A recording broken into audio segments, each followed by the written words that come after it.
The following presentation is a gift from the team at Streamline Publishing, publishers of Fine Art Connoisseur, Plein Air Magazine, and weekly newsletters Fine Art Today, Realism Today, Plein Air Today, and American Watercolor, and events the Plein Air Convention and the Figurative Art Convention. We offer over 400 different art instruction tutorials and ultra high-quality video by the world's leading artists.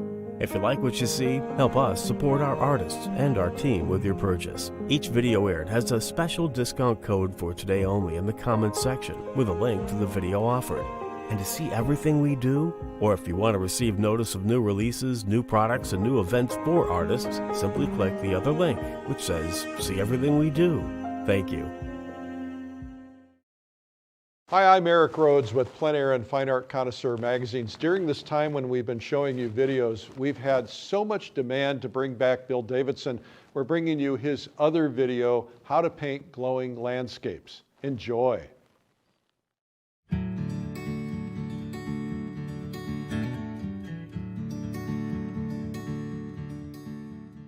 Hi everybody, I'm Bill Davidson, and we're going to talk today about some really inspirational things that'll help you paint and become a master painter.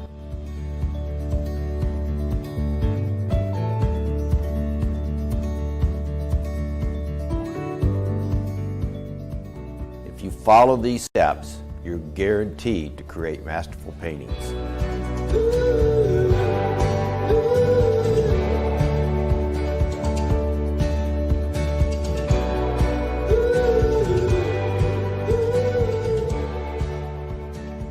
I've studied performance and I read a tremendous amount on what makes people a better performer. I've probably taught over 100 workshops, and I've actually used clinical trials in my workshops to see what made it easier for somebody to paint. So I would set up like a certain painting for everybody to paint, have them do it one way, then have them do it another way, and find out the easiest ways within which one would become better at painting quicker, faster, without all the trouble.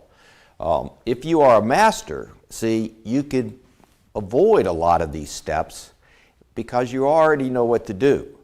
But I transferred from being a lawyer, I call myself a recovering lawyer, and I like to start with a joke, but being there's nobody here to laugh, you don't really want to do jokes in the videos. But what happened was I took a lot of workshops. And that's a great way to learn. There's some great teachers.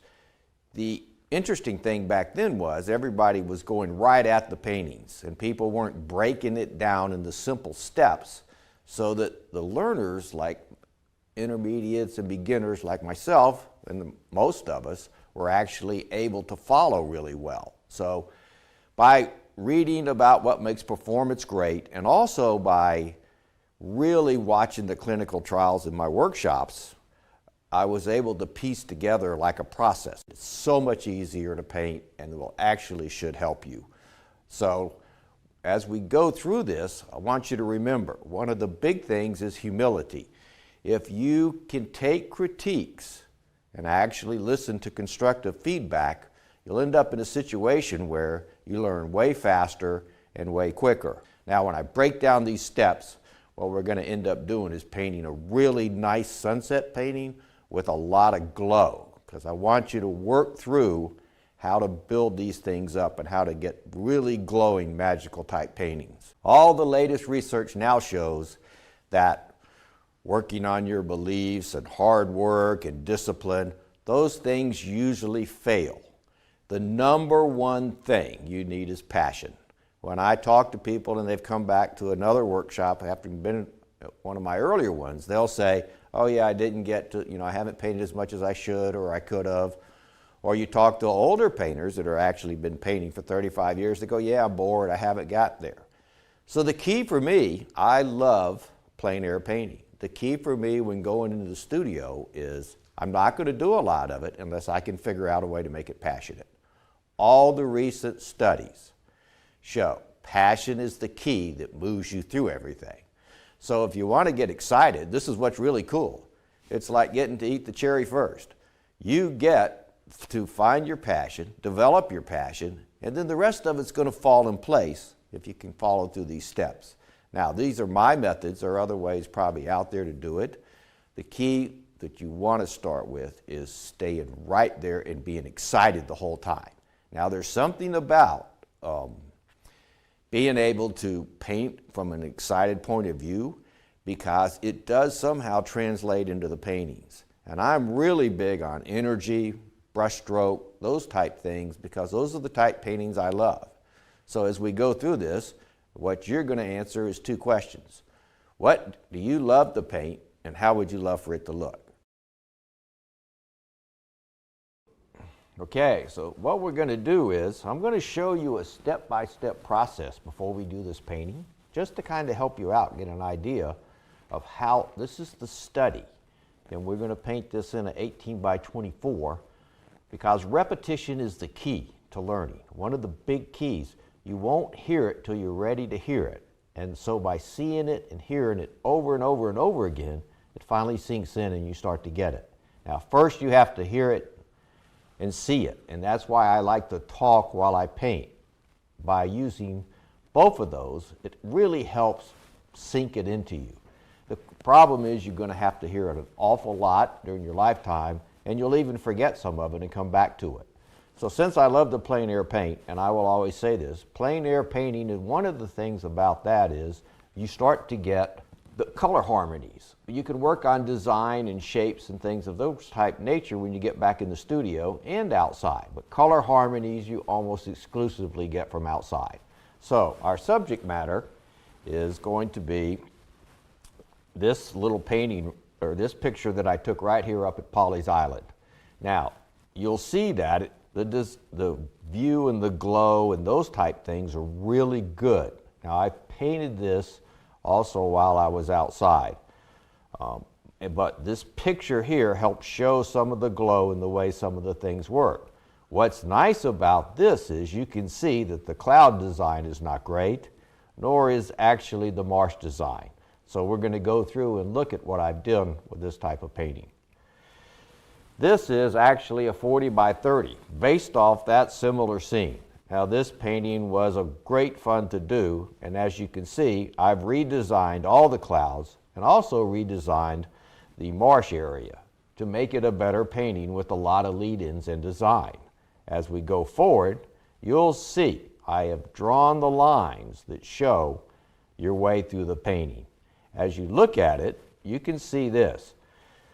As I come in from down below, I slide up in here. Then I've got a focal area that kind of goes like right through this area. As I come in, I go back up, and then I'll come back up and back up this way. Now, as you see, you can see all the directional lines pointing you into the painting, and the direction of each cloud and the direction of even these marsh lines as they move you back into the painting.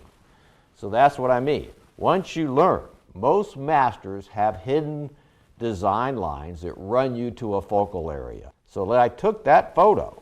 Now I went to something called ArtSet Pro on my iPad. It's an app you can get. It's very easy to use. It has paint brushes, everything on it. There's DVDs on YouTube and things of that type nature that'll actually help you. It's very easy to use. In 30 minutes you can learn to use it easily. What I've done is I've taken the 30 by 40 painting and redrawn it and redesigned it for the purpose of the demo that we're going to do here. And I've played with it just by getting brush strokes in there and moving designs and moving shapes around to make a different painting. You'll see, once again, these are the directional lines that I'm using to show the direction of the painting. Everything coming in one direction, then kicking back this direction, then going to a focal area, and then this leading me in that way, and this leading me back towards my focal area, right up and through here. Okay?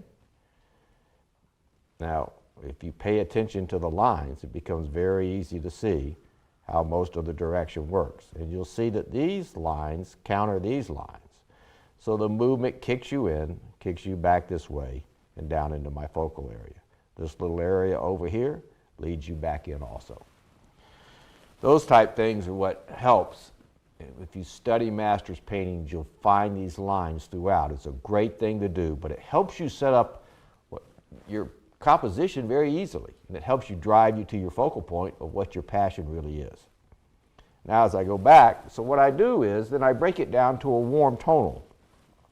This is the warm tonal for the little study that we're going to work after I've looked, and you don't have to use ArtSet Pro.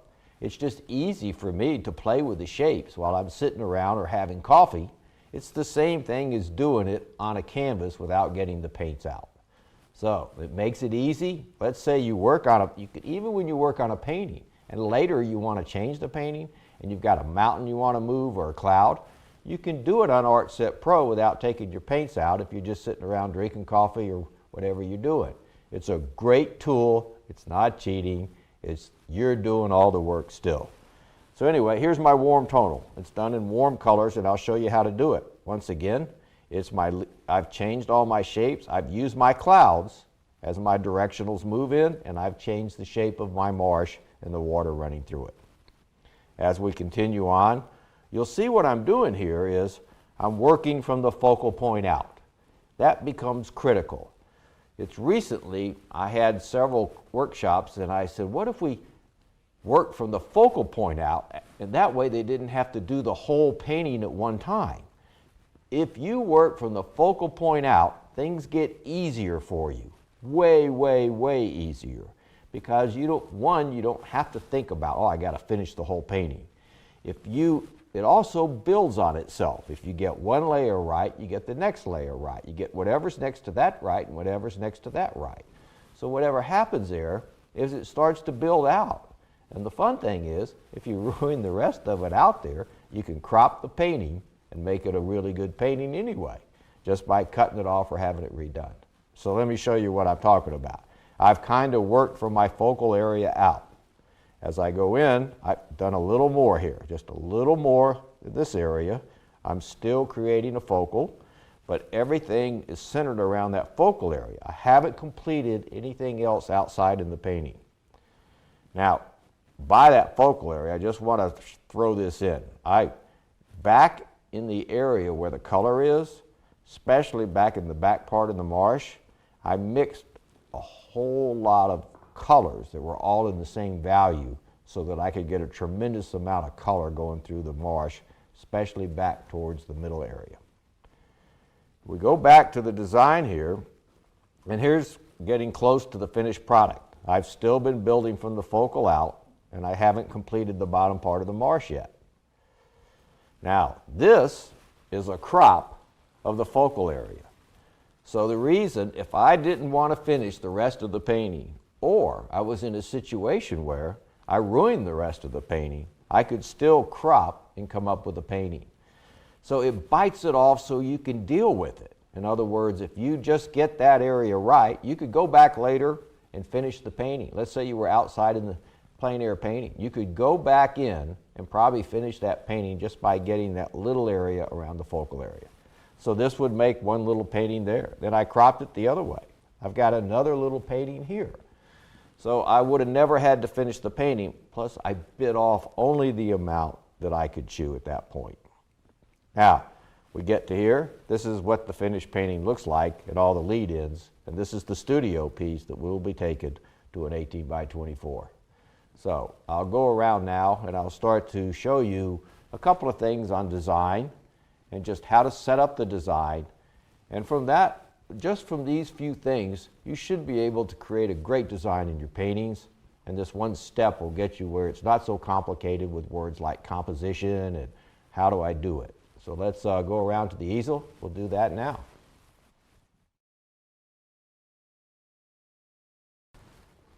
Okay, it's good to be back with you again.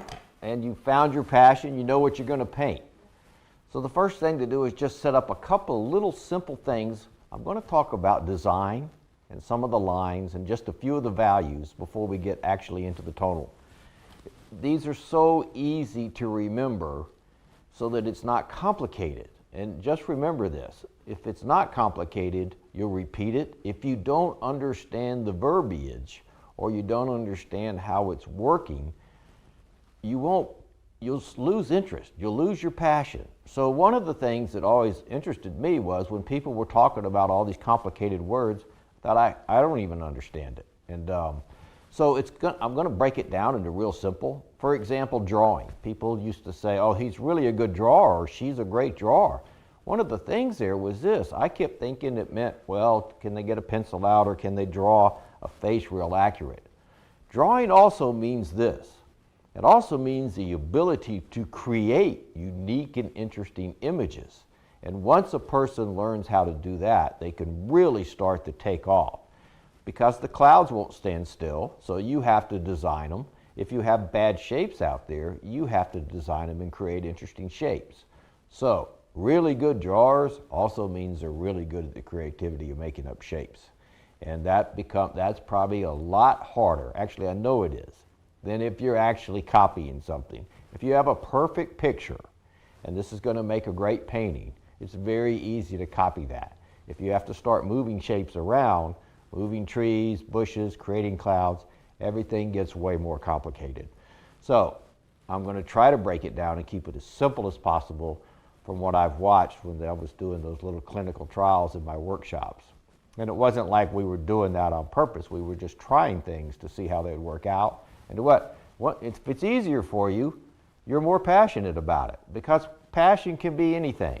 So if you're passionate about the scene, or you're passionate about looking good or making great paintings, or you're passionate about just going outside and painting, or you're passionate about, I'm getting really good at this. And that's one of the keys. Sustained happiness is built on having something out there that you can never master, but you get better and better and better at it. So being able to actually get better at it without falling in the deep holes is usually caused by keeping it simple till you become, well, really an extensive painter with a lot of masterful time behind you. So let's go from here. So everybody knows this. It's pretty simple. If I'm going to deal with my painting, and I'm going to use a strong color here so it's easy to see. Most of the time, if you're dealing with design issues, people will hold this out, especially if you're outside, and you may set a horizon line. So it's just directly out across from your eyes. So let's set a horizon line, something like that. Now, most of the time, this would be like a honey spot, a honey area. These are like what they consider honey areas for focal areas. So whatever's kind of circling around through here, here, here, and here is what people consider focal areas. Now the interesting thing about this, you want to, those lines I was talking about that most of these masters have in their painting, whether they're hidden or whether they're more obvious or whatever, is irrelevant. But what they're doing is they determine their passion in their focal area most of the time. And they're trying to get you to this focal area. So they're thinking about the lines that are going to move them into it. So this is the most favored focal area for English-speaking people because we read left to right. So what happens is, let's say this is going to be my area, and I want everything going there. If I'm going to do that, then all I have to do, I'm going to change the color up here just to show, is to come in, have some type of lead in, and figure out how I'm going to get you back up into this area. And maybe I may swing it back. I may have something coming back into this area this way. Or maybe something kicking me back into this area this way. And I may repeat it a few times. By those repetitions, what's happening is I'm starting to create a movement, and I'm walking you through the painting to get you to the painting and the part where I want you to really focus. Now I can have second and tertiary, or third, don't use a big word, areas of interest. But by creating these design lines before I ever start the painting, first of all, by knowing my passionate focal area I really want to hit and drive, I can set these lines at that point. And it's that simple. So when you're creating designs, now your eye will bounce around from light to light, and it'll also hold dark lines. So you can use dark lines or lights or whatever just to move you to that area. I may come back in here and see another line. So this may move me in also, but I'm paying real close attention at how I'm going to move you. So that's one of the easiest ways to deal with it. Now let me talk about something else. If this is my horizon line, and Carlson is great for dealing with progression and things of that type nature, but if that's my horizon line, most of the time, these other lines will be real strong, say down here, and everything will start to flatten as it gets to the focal point. Same thing here. The clouds will probably be lower and flatter. As I get higher, they're going to create a stronger line or angle. These angles really make paintings interesting. When you're really looking at a good painting and you can see how that's done, it makes it really, really interesting.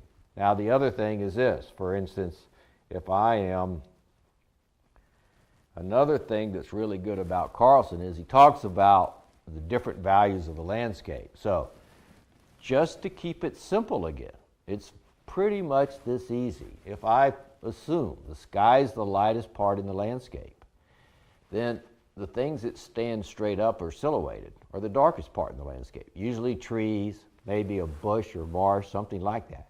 As things tilt away, so they're not so perpendicular to the sky, they start to lighten up. So then you'd have next mountains, rocks, things of that type nature till I hit the ground plane. And once again, that'll get almost as light as the sky, sometimes lighter if it's water with reflections.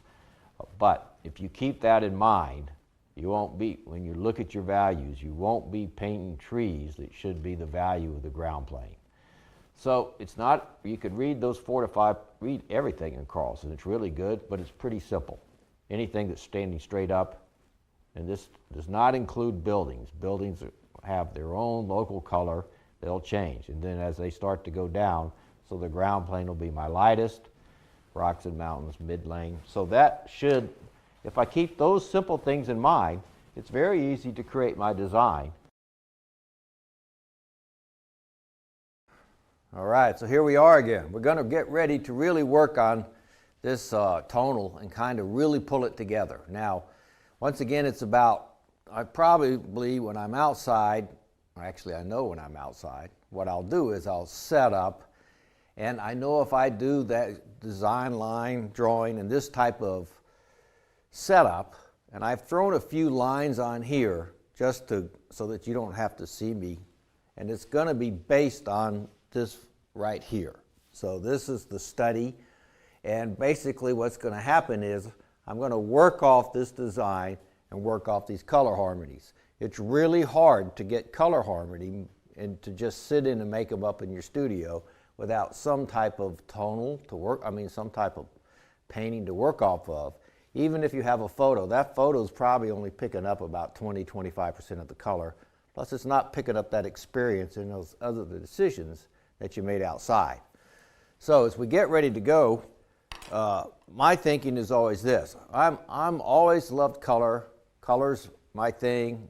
That's what turns me on about it. That's what caused me to want to paint. The unfortunate thing is most people see shapes first before they see color in a painting, which is, came to me as news, even after many years of painting. So for me, getting those shapes right becomes hugely important, and getting those designs right becomes really important before I really get to have the color and have all the fun with it. Now, one of the things that's interesting is, having taught that many workshops, it's very interesting to see that very few people are good at all three. Like they can't draw well, or they either suffer in the color or they suffer in like values, one of those three type things. So you're going to have to work on one or two. I've never seen anybody walk into any type of workshop and just be naturally good at all three of those things. So mine, values, are actually, it's more shapes than anything else, which could be considered drawing.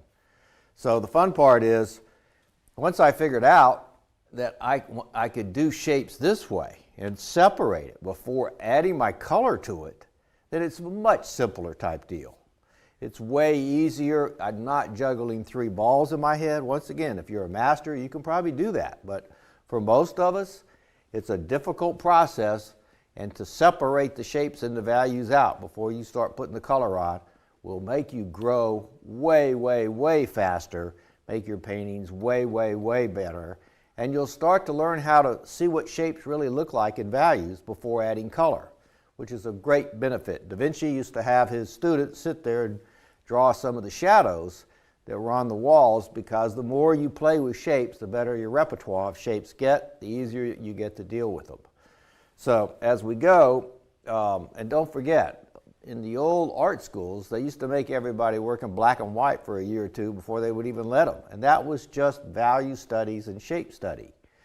So as we break it down, for me, I like color. So I knew I didn't want to do black and white for a year or two. So these warm tonals solved my problem. Plus, they also do this. Most landscape paintings are warm underneath and look better with warm showing through. So when you're looking at trees, grass, whatever, there's usually a layer of warm that's underneath all the greens and the blues. So the warm tonal serves that purpose also. So let me show you, like again I said, I put some of the salient points on here so that you wouldn't have to see me just line up this for a long period of time. Now, the quickest way to deal with this is I'm just going to start getting some type of warm colors, and I'm going to start laying them on fairly fast. Now, for a lot of people, having the ability to figure out the texture of what you need. Now, this I'm using, and I'll talk about color later. I'm just using some warm colors right now, and I'm going to lay on some of my values that relate to this painting. It's much easier to just get it on and use a towel to pull it off or whatever. It's not too sacred at this point. So if I start to get on some values, nice and thin, because I'm going to want them to dry off real quick. Because when I'm plein air painting, what I do is I'll lay this on, and eventually, once this is on there, I'll just, let's say I cover it all in, I'll start to wipe out. If you're a person that has trouble with shapes, it's a lot easier to wipe out the lights than to paint them on there. Now, this is also a great way to play with your paints when they're real thin, so that you learn how to play with paint and get the feel and the amount of Gamsol that would go into each one of these brush strokes. So once I start, even if I lay out the bottom like that, now my sky is usually just a little bit lighter, so I may go a hair lighter in my value. Now this also saves you from making all those mistakes with the paint, so that you don't have all grayed off paintings at first. So I may go a little bit lighter up here. Now the nice thing about this is you can actually make paintings out of this type of warm tonal, and if you can make them look exactly like a painting, kind of like the old black and white TVs, and they sell actually quite well. There's a lot of artists out there that have no problem with just actually doing a real good design and laying out their shapes on something like this. So just get a rag, whatever it takes to get this on there. So see, I've already started to move towards my painting. All right, so now I'm going to start getting the values a little closer. Right now this looks like a separation too much. I can see that some of my clouds a little higher, they're just a little darker up here. And this value down here on my marsh could have gone just a little bit darker probably.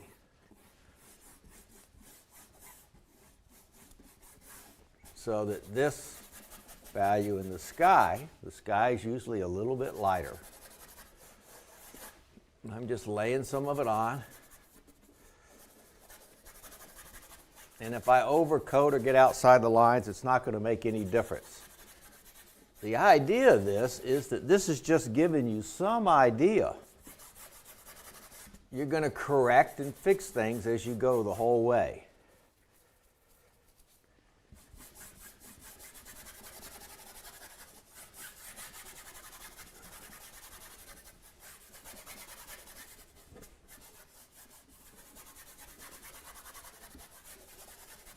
There, so as I start to get it on there a little bit better, you can get really accurate in these values.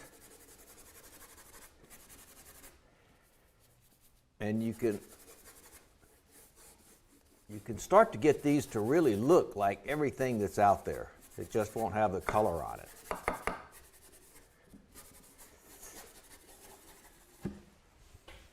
And now you don't have to get in here, and you see, I see this all the time. People start going real careful. Just get it on there nice and thick, or thin I mean, but just get it on fast. And don't be worried about your brush strokes. This kind of loosens you up before you start. Now what I'm going to do is I'm going to go back and put just a little bit of dark in, so I can see where the real darks run in the painting. Same thing, just be careful.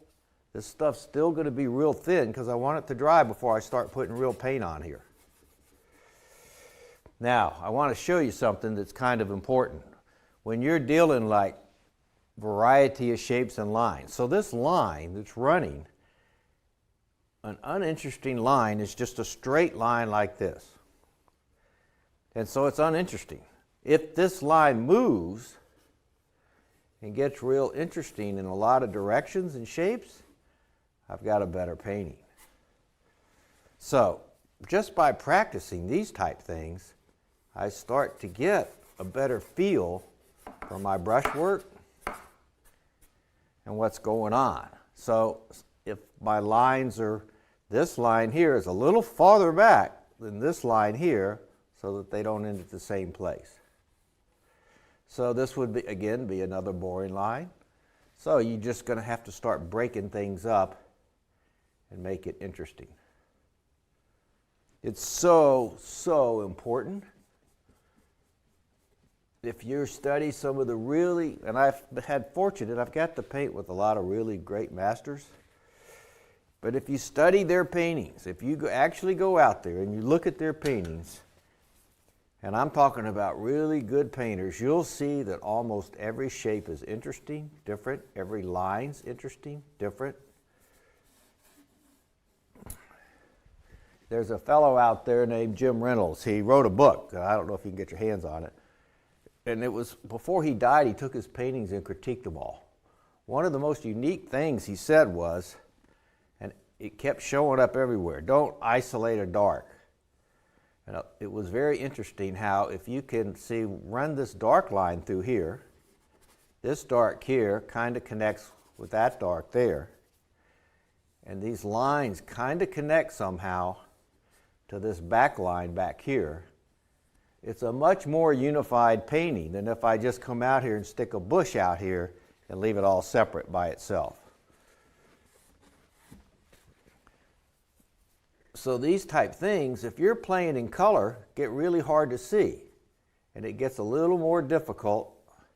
Whereas if you're out here playing with them just like this, it's very easy just to focus on my shapes and my values at this stage of the painting.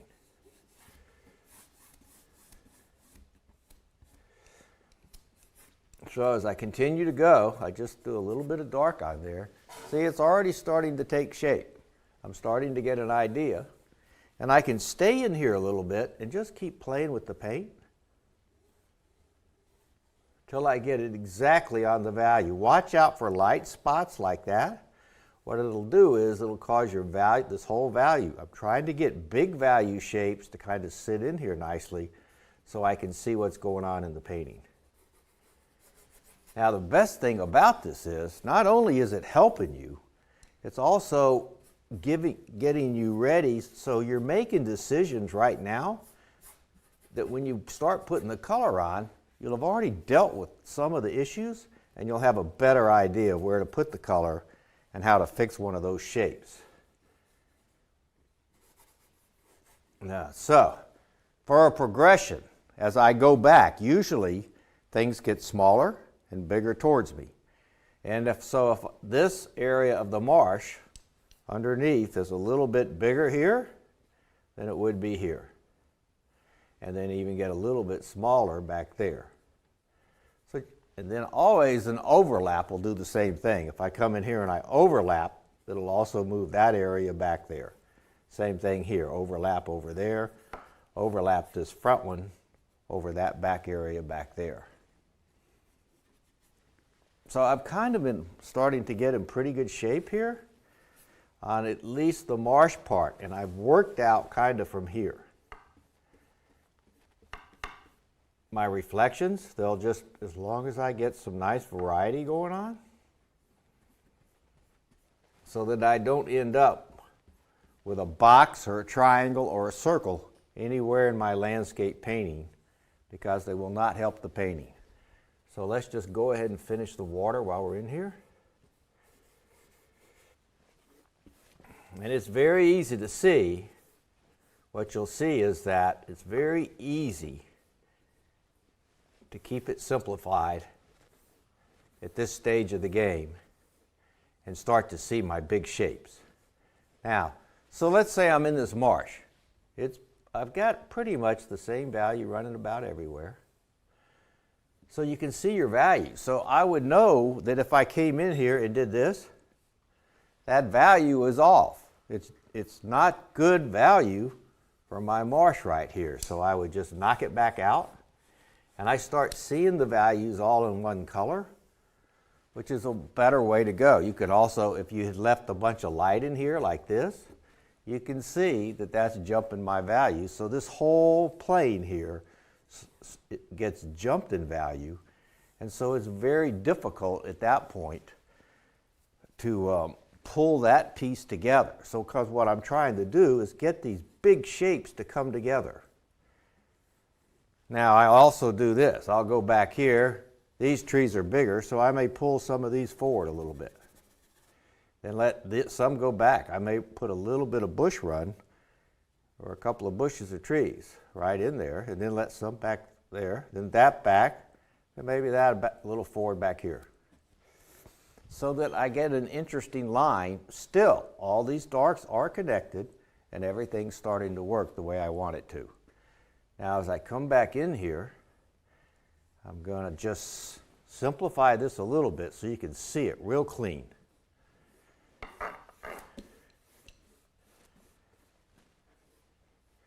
And then my dark reflections will be a little bit darker than what's out here, so that I can see the reflections. Now, where my sun is, I'm going to go back in up to the top. Let me throw away that. And I'm going to start pulling my light out. I'm going to get to the point where it's so much easier to do this than to paint it on. And I had to leave enough light or area in here for the water if I wanted the water reflection. So if I start to pull out my lightest part there, then I can see how it's going to happen down through here.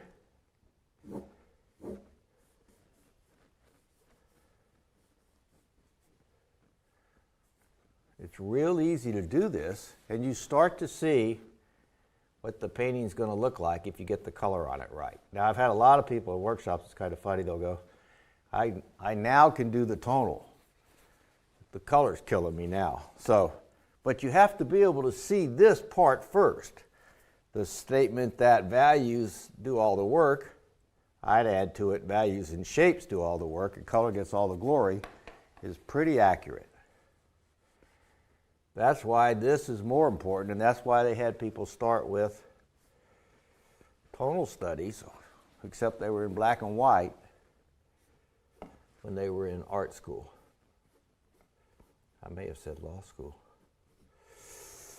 So, as long as these shapes are pretty interesting, I'm kind of in pretty good shape here, pardon the pun, and as we get ready to go, this is what's happened. I can do this even when I'm outside.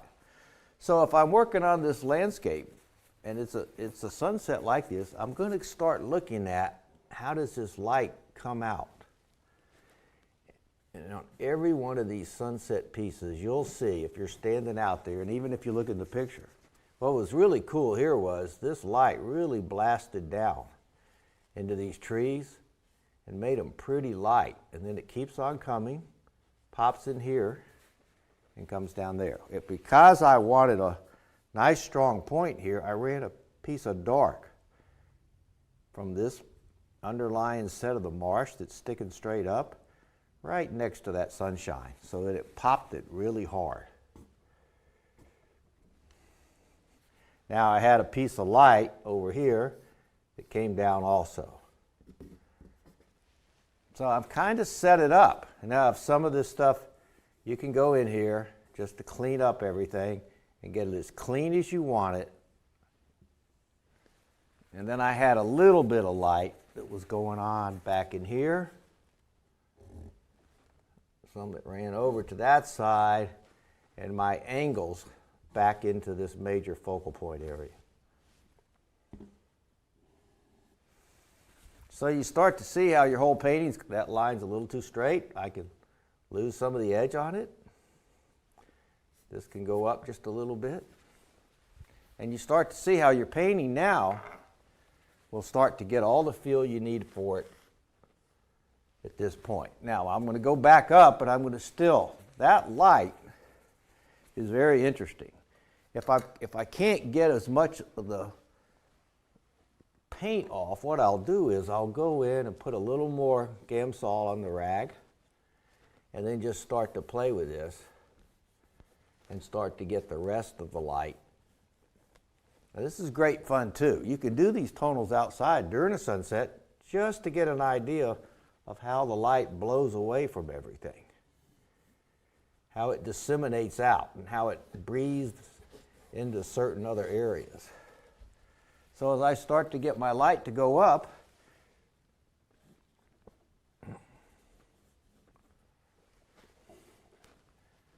I can see where my light hit and where my lightest parts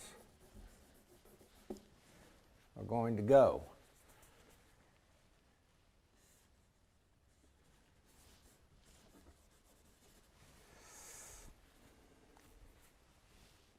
Now this is a little more simplified, but what I do is once I'm outside, or even if I'm inside, once I have a general idea of the direction of my painting and where the light's going to run,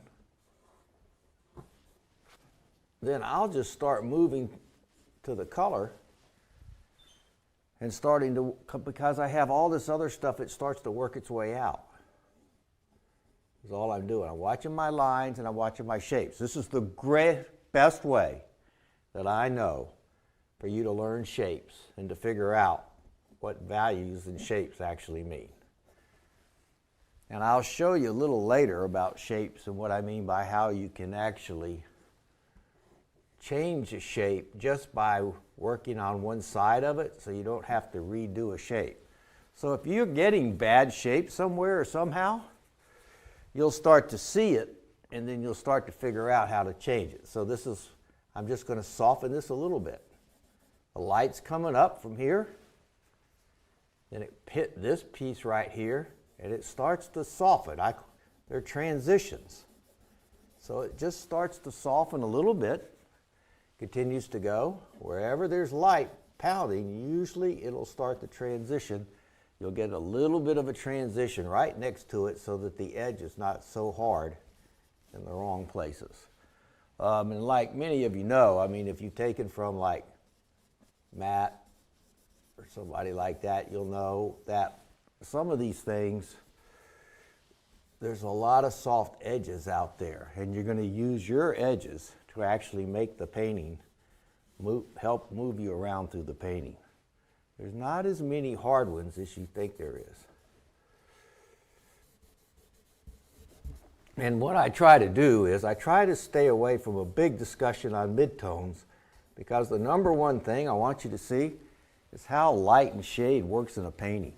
If you start seeing too much of the midtones, you'll start to lose that strong light and shade read, which is so important. If that's the passion, a lot of times, that glowing light that happens in a painting.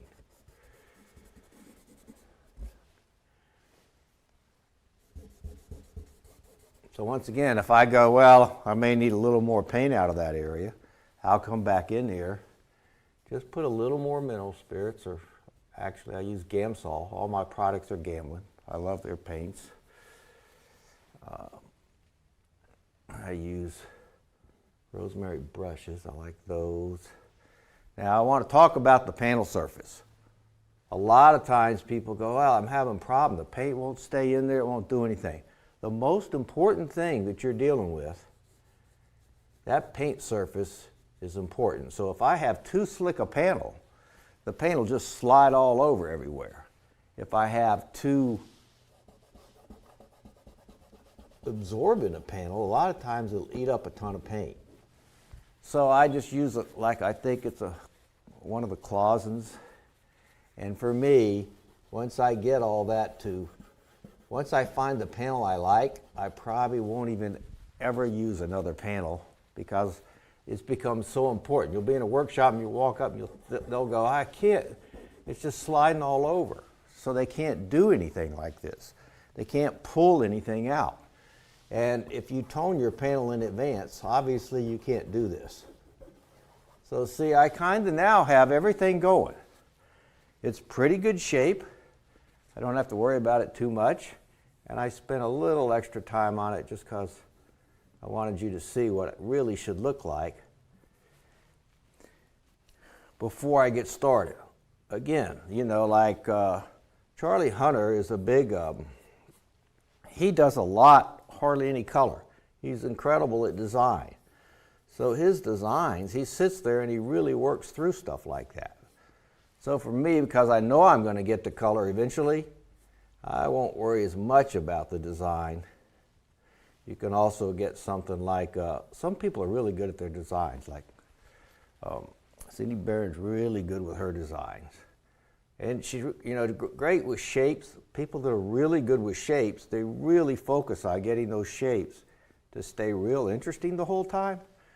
Whereas for me, I'm really into the color, so I'm probably going to go past this a little faster than what most people would. Now, because this still seems a little dark, I can tell from a value perspective, I probably want a little more dark up in here. And I don't want these clouds to get too light because I want it to relate. Everything in painting is relationshipal. In other words, if I get one value, I need to see how that value and that shape relates to another value and another shape. So I got a little bit too light. So see, imagine if I've been doing this with color, how many mistakes I would have already made. And look, it's all about failing. You want to get out here and you want to keep trying different things. The more you fail, the better you're going to get, the faster you're going to get there. If you are afraid of failure, you need to get comfortable with it. It's just one of those things where it's really going to help you with your painting. Now I got a little more dark on there so I could see it a little better. I was a little bit light in value. And the nice thing about that is you start to learn, well, that value, if I don't get it close, I could have made a mistake and gotten the whole sky too light and not relate it at all to what's going on down below. That's a lot better. Now what I'll do is, it may be a little dark and I just want it a little smoother so it doesn't look so brushy. And this shape down here connects to this shape.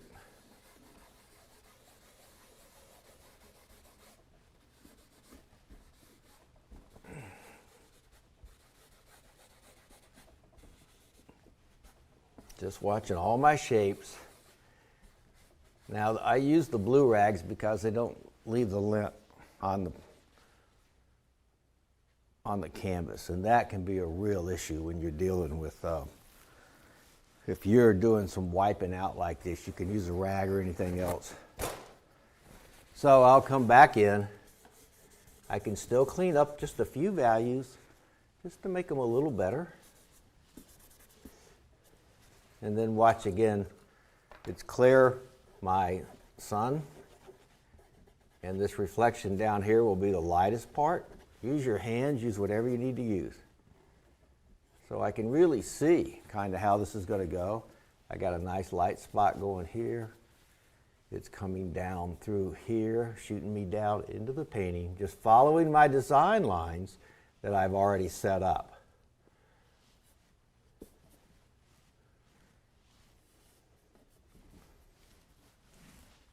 So if I do something like that, see, I can see everything. I can stand back and go, that's what I intended. This is how I really thought about my design. And I've kind of got it going on now. I don't have to get too worried if I follow that. And I've got interesting lines, and I start to follow this all the way through. It doesn't have to be dead on accurate, but as long as it's close enough to give me an idea of where I was headed with the painting.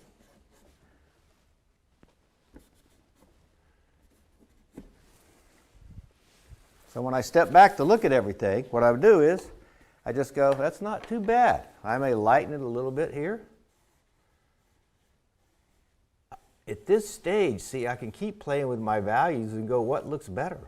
If that marsh is a little bit lighter, it may relate a little more to the sky.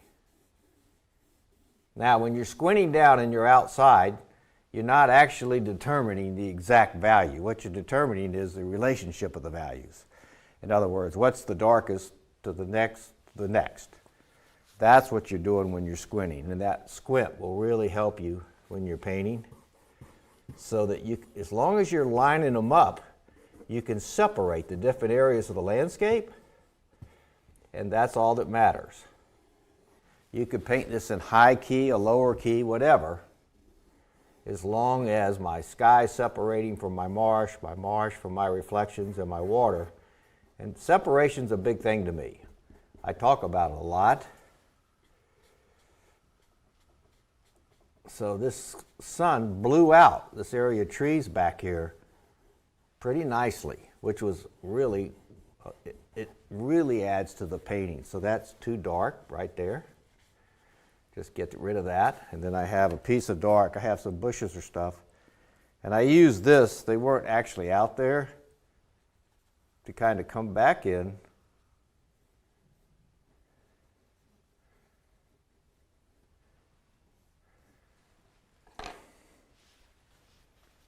I've got a pretty good design. I'm in shape now, where what I'll do is I'll just turn myself to the color. This line's a little too straight. Things like that, where I can break an edge. That line's a little straight there. So what I did was I lowered part of the light down into here, because don't forget, these clouds are kind of made up. You're not going to be able ever to stop them, which is kind of fun. So that really, if you could start painting clouds outside, it's great, because it's what it's doing is teaching you shapes. Because you're having to make them up. You can't copy them. Anytime you're having to make something up and you can't copy it, you're getting better and better and better. And look, that's hard to do, so don't jump into that right away at first. So I think that's enough on that. I'd leave that where it is. And now we're going to go to color. I'm going to step away for a minute, and we're going to talk about color in the next phase. And once again, this is about breaking it down so you can, this is how you become really good at certain things. If you get really good at this, then you can get really good at color. If you try to do it all at one time, it's really, really hard, unless you're really an advanced painter, and they can do that. So anyway, I'll step away now. We'll come back and go to my favorite part, color. Okay, we're back now, because I took a little bit of time off set so that you didn't have to watch me boringly mix my favorite part, color. Now, it's not as boring as you think. It's just boring to watch. So by mixing my colors, there's two ways of doing this. Well, there's actually three. Some people just mix as they go and paint. There's a pre-mixing all your colors, which I just did so that we could move through the painting process a lot faster. So sometimes I'll do this. I think this is the #1 way to learn. Pre-mix all your colors, and I'll go through them with you, but you didn't have to see how I did it. There's another way that I'll show you also after I talk about the pre-mixing. Just remember, color is my favorite thing. It's all about harmonies. So it's like if you hear a Bocelli sing, you know when he sounds good, you know when people are off harmony. Usually a discordant color, or a color that does not fit in the painting, would be something that would be either way too green or way too bright, or it's either too warm for a cool painting or too cool for a really warm painting. So if you're painting an overall warm scene, you don't want to have usually a big stroke of iridium sitting in it unless it's been dulled down by a red or warmed up somehow. Now red is a great modifier. You can put it in your paintings and it'll help to actually set all the paintings down. So if you're mixing, a lot of times people say, if you want to get a harmony, just put a little bit of each, of one paint, of one color in every, but that's a little bit too simplified in my opinion. So, but you can use red, then I have some grays on my palette. But remember this, the more paints you get down on your palette and the more you get up on the painting, the easier it is to see if you've got a paint that's discordant or too cool or too warm or something along that type way. So if I've got a lot of paint down on my palette, I can pretty much see what's up on my canvas, and therefore I got a really good idea when I put a color up there if it's off. Now the reason it works that way is, like I said, all shapes are relative to each other. So is color. So if you have yellow and you look at yellow, you'll see it as yellow if it's isolated. If you add a blue or set that blue right next to that yellow, the yellow now is going to look greener than it did before. I'm not going to talk too much about temperature yet, other than to say, people go, well, is that a warm or is that a cool? The best way to talk about that is it warmer than the other color or is it cooler than the other color, so you get a comparison. That way you don't say, well, if you say red is a warm color, that's not necessarily true. It can come in blue.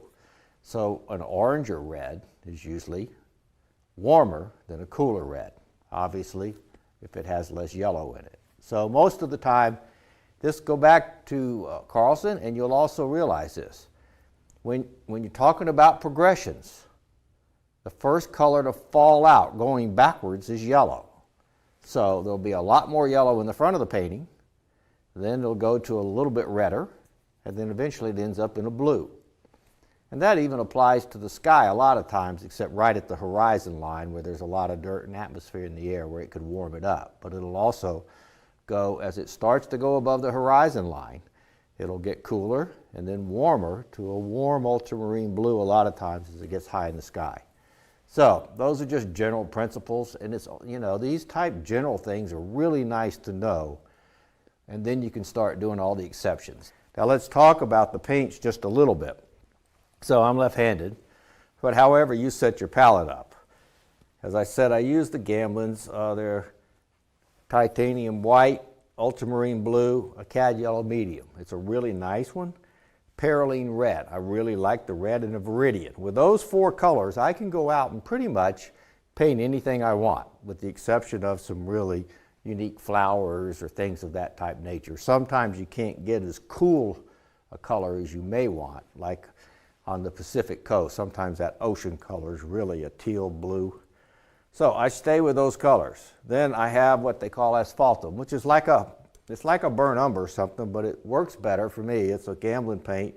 I can put a touch of red in it, warms, it bends real easy. I can go red, I can put blue in it, goes cool. Then I use a golden ochre. And then I go to my grays. Now people, you don't have to have the grays, but I found that when you're learning, having the grays helps you see values and helps you from getting too intense in your color, so that you don't have enough grays in there to really make the other color pop. So there's like a Portland gray deep, titanium buff, Caucasian flesh, a radiant blue. Then I put two greens on. And these are also Gamblin colors. I've got this one, it's called, I forget, I'll go to this other one, cadmium green, and then olive green. And these, if mixed together, make another beautiful green. And then I've stuck at the end, I'm using a touch of their permanent alizarin these days. But these greens just come in handy. You can mix all your greens if you want. It's real fast for me. I'll talk about them later as we go. Now what I've done is, I've started from my focal point. Again, if I work from my focal point out, it's real easy, and I'm not trying to deal with all kinds of colors that are just really hard to paint. So what I'm doing is, if I go right to the sunlight and I mix the sunlight, and then I'll mix the light that's yellow, a little yellow darker, a little darker even, then a little drop in value, getting a little, and then redder. So it'll go, that sun for some reason is a real clean white with just a touch of yellow in it.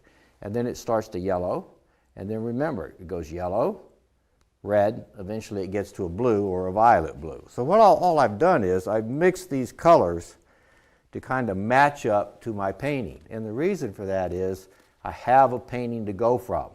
It would be very difficult to paint this painting without something. Now, one thing I want you to be careful of, you can't not hold your palette knife up outside and try to say that's the color, because this is getting hit from different light than what's out there, and it's also not relative to what's around it.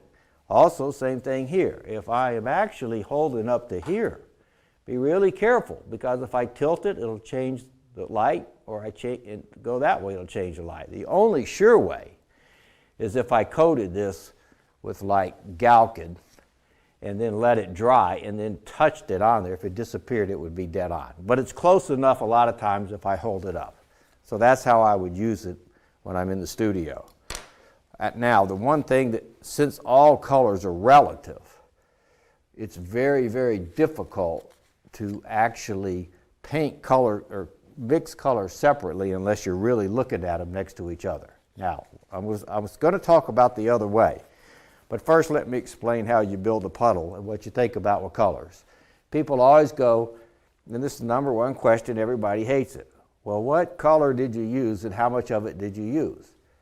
That's not the best way to be thinking about how you mix colors. You can't be looking for recipes. It's not going to work.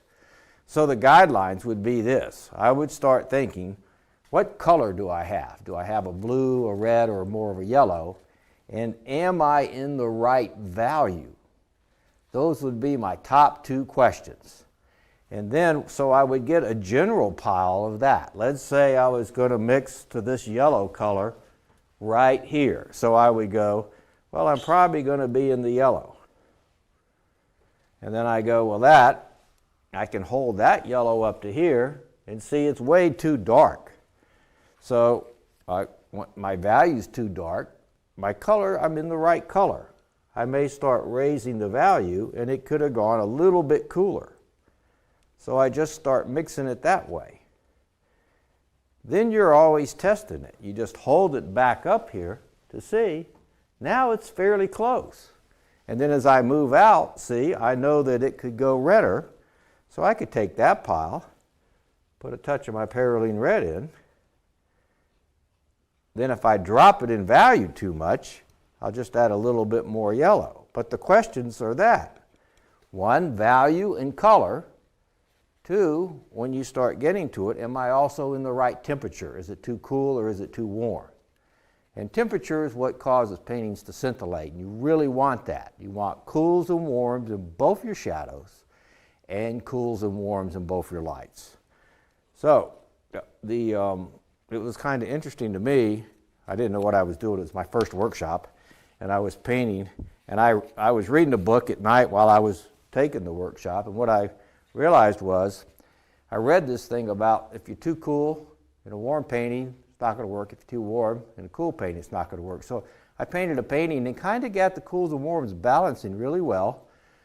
The instructor came by and said he wanted me to show that painting at the end of class. So something worked there, and I've hung on to that ever since. And I've actually found it to be quite true. So there's another great painter out there. I painted with him a few times. I took his workshop, Michael Lynch, and it was a fun deal because he's probably one of the best painters of brush and trees and just beautiful brushwork. Incredible design, incredible rhythms in his painting.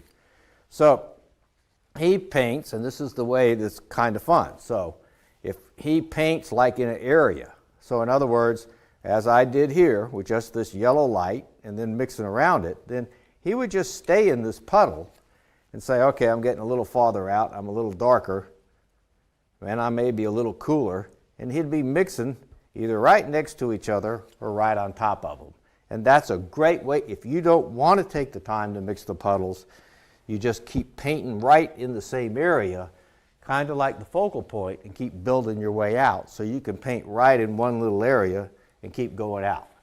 Now, because I've isolated the painting, and because I'm really focused on the focal point, I don't have to get carried away with getting all this other stuff right. I showed you those cropped paintings of the painting as I was doing it. So it's not something, if you're a beginner or you're intermediate, that you have to worry about getting all these colors right. Start focusing right in this one little area. And if you get that right, you can probably get the rest of them right. So that's the easiest way, and I think that's the way to get to mastery way, way quicker. And use your complements. So if you got a puddle that's actually too red, then you go, well, it's too red, I want to knock it down, and I've got a color that's the exact value and temperature that would knock it down. Use a green. Use that green if it's dead on. And then if you've got one that's just too bright, use grays to knock them down. These grays are helpful for that matter. There's a big thing people do in the limited palette now, which is fine. It's a great way to really deal with stuff. For me, this is way faster, especially when I'm outdoors, and it keeps me from getting too gray. Now, the other thing is this. When you start to put the color on, don't be afraid of it at first. Put it on a little stronger than you would normally. If it looks too strong, then what's going to happen is you would normally, those colors are going to start getting knocked down as you go. And if you don't build up enough color in it to begin with, if you put real strong color on later, it'll look discordant. It'll look out of place unless there's more of it in there. The other thing is this. You can put a little bit of a color on, but if you put a whole bunch of that color on, it may start to look really bad. I'll show you that as we go through the painting of what a discordant color would look like. So if I've got these beautiful colors mixed right here, and I slam a piece of iridium straight out of the tube right there, that's going to be discordant amongst all these colors. Same thing here. This green is probably too much, but it may be okay. So I will deal with these type issues as we get into the painting much easier. So now that we've done the paint and how to play with the colors, we're going to go ahead and paint the painting and start bringing it together. And I'll show you how working from that focal out and how it worked in my workshops where people were getting way better paintings just by working from the focal out than they were if they were trying to mix and get the whole painting going together at one time. All right, so we'll take a short break. We'll come back and we'll paint this painting. Hey, would you like to win a beautiful painting worth almost $3,000? We've got a beautiful Joe McGurl plein air study that he's done of the sunset in Maine. It's gorgeous. If you want to have an opportunity to win it, go to paintinggiveaway.com. Just put in your email. That's all you've got to do, and you only need to enter once. We'll be giving away the prize at the end of May. Go to paintinggiveaway.com. What is it about some paintings and some painters that seem to capture the spirit of a scene, so you can feel the essence of the landscape and feel the glow of the light? How great would it be to put your brush to the canvas and create a stunning landscape painting featuring a truly magical sunset where the light glows? Great painters understand that painting isn't just a rendering or a recreation of a photograph. A great painting exudes emotion and feeling. Creating paintings like this is a skill that award-winning artist Bill Davidson not only possesses, he can teach others to create this feeling in their own paintings. His proven approach to painting is all about creating harmony within the composition to make light glow. Now, Bill will show you his techniques and how you can produce your own stunning landscape paintings. You'll discover how to make light appear to glow, what you need to know to create harmony, great ways to draw the eye and create a focal point, the number one thing you need to know to create truly wonderful paintings, plus a whole lot more. As well as being a fantastic painter, Bill is also an incredible teacher of painting. He's taught more than 100 workshops, and now, in this exclusive video release, you get the benefit from all his teaching experience. How to Paint Glowing Landscapes with Bill Davidson is available now on DVD and streaming video.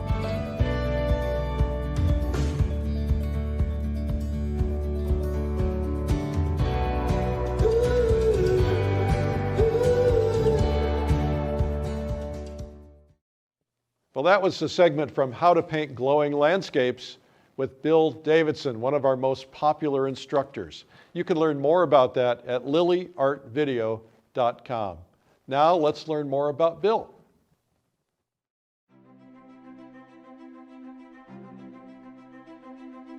Hi, I'm Eric Rhodes, and today we're interviewing Bill Davidson. Bill, welcome. Thank you very much for having me. So you're like this overnight success. You've just appeared on the scene suddenly, and you're taking over the plein air world by storm, the landscape world. I'm sure it's not quite like that, not quite that easy, but how'd that happen? Well, I think, first of all, I'm probably not taking it over by far. You know, I think probably what happens is I'm willing to put in the effort, okay? So that's kind of how it all comes about. I think I really, I feel like I had a lot of really good people that helped me get, and I feel like I'm standing on a bunch of people's shoulders, and I think I got a long way to go. There's some really good painters out there. So I feel like I'm still way down at the heap and trying to work my way up, but it was really started by really good people, I think. And part of the thing is this, I think it's a matter of curiosity. So for me, I was very excited about painting, and I think you have to learn to lose your judgment. So what happened was I was probably the very worst painter that ever started painting, ever, period. I think that was actually me. You know, I'm willing to do battle on that one. And I think it seems like people have a romance with the idea that there's some type of magic put on you and all of a sudden you're a great artist, whereas it's clearly all effort. And I was reading the other day a book called Grit, which is really an interesting book, and I like the term perseverance better than grit. But it was interesting how they said a lot of times the people that are the worst in the beginning actually learn it really well because they're really not flying through the beginning parts. But I mean, it's so, it all goes back to that Michael Jordan thing. Those people that put, you know, they say, you know, everybody says, what a great, he did thousands of basketball shots. So it's, I had really good people too. I had a guy named Damon Carter. He was an illustrator, and I worked with him a lot. And then I worked with, I went to like 20 workshops in 3 years. I wanted to fast track it, so I wanted to learn as much as I could, as fast as I could, and I think that's part of it. I mean, going to really good people and learning things is a lot faster than sitting in your studio doing bad habits and repeating it over and over again, I think. Well, and you're selling a lot of work right now. It's working out pretty good. Yeah? You know. So there's something that people don't know about you, probably, and that is that you were a trial lawyer. Yeah, that's correct. I always call it a recovering trial lawyer because at first I wouldn't even tell people I was a lawyer. But because, you know, people automatically you're disliked. You know, an artist is pretty well, as a general rule, liked. Most lawyers are pretty much hated or despised most of the time. So do you have a self-esteem problem? Probably now, yeah. I think anytime you're an artist and you face a new painting, you know, I think you always realize I'm never going to get there. And so it's a struggle to always get there. So you spent a lot of years doing that, and how did you end up from something so much the opposite of being a trial lawyer to being an artist? How did that all come about? I think what happened was I hit a period where I went, you know, at first doing certain types of the law was exciting and everything, and then it becomes more of a business and a lot about money. And I thought, you know, I need a lot more meaning in my life. I've got to figure out a way to get it. And so I went to, it was funny. People go, oh, you must have taken art when you were a child. You know, I never did. I did athletics and stuff like that most guys do, and you grow up and you're told earn a living. And you kind of know certain things, though. I was interested in different things, like interested in French, but I was made to take Spanish. I've been to France 6 times teaching workshops. I've never been to Spain. It's kind of funny how you kind of know. But I just went to a little art thing, and I got into it. Once I started going to workshops, I was totally into it. And who was the first workshop you took? A guy named Ovanis Barbarian, because he's so good. Yeah, he had incredible brush strokes, and it was really just because of the strokes. I like nice, thick, textured, strokey work, and you know, and I really didn't know who to take from at that point in time. So I just started going, and it turned out to be just a great benefit. And then I happened to meet this illustrator guy, and I think people need that. You really need supportive people, and I've had them around you helping you get better. So did you just one day say, you know, I'm hanging up my trial lawyer suit and going to go put on my artist suit, or did you transition into this? I think I transitioned, and one of the things was, you could read that book by Joseph Campbell, The Power of Myth, and he can talk about you find your passion. Once you do it, invisible hands come up. Well, it kind of happened that way. If I look back on it, I read in certain books it says just jump and go do it. Well, in retrospect, if I had done that, I don't think it would have worked. For the reason I would have been in the studio not knowing how to paint before. I think it's a transition thing people really need to go through.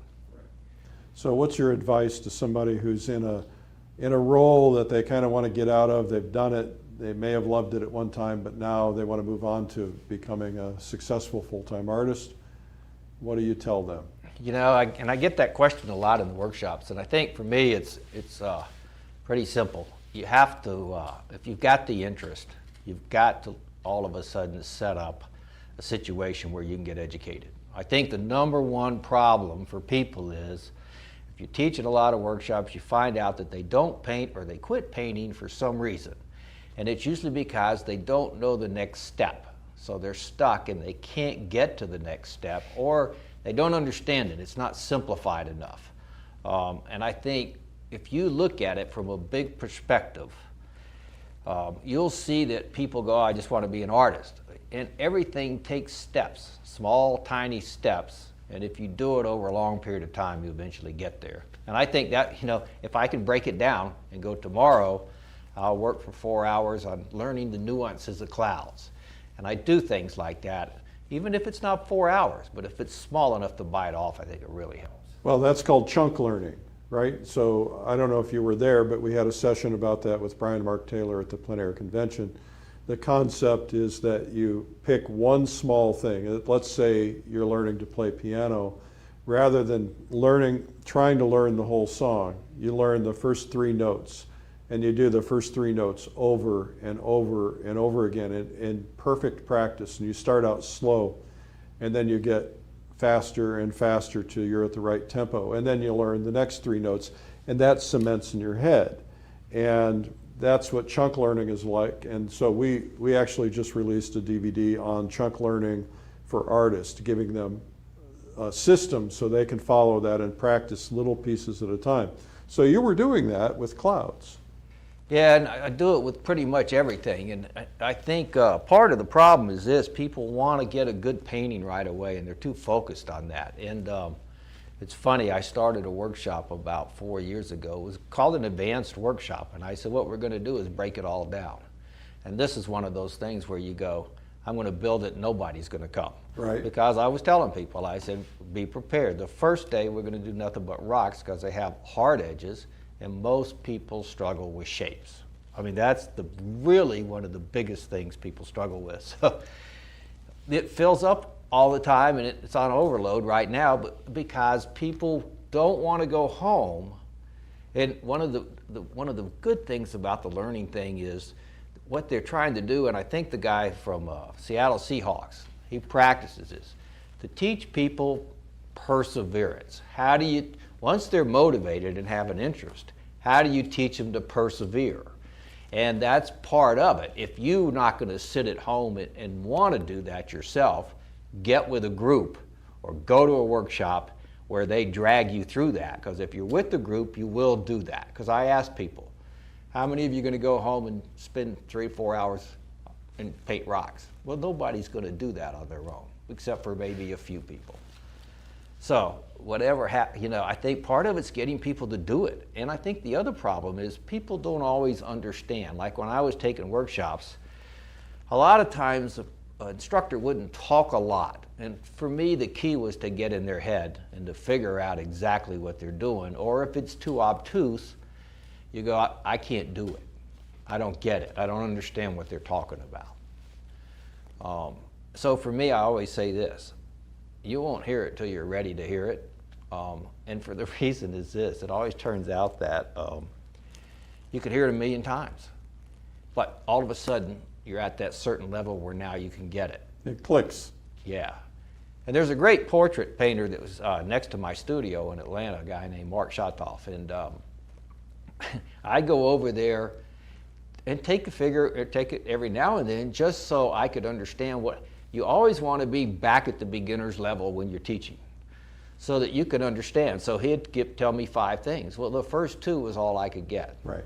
The other 3 went right past me because I was still struggling with the first 2. So I always find that interesting, and I find it very interesting.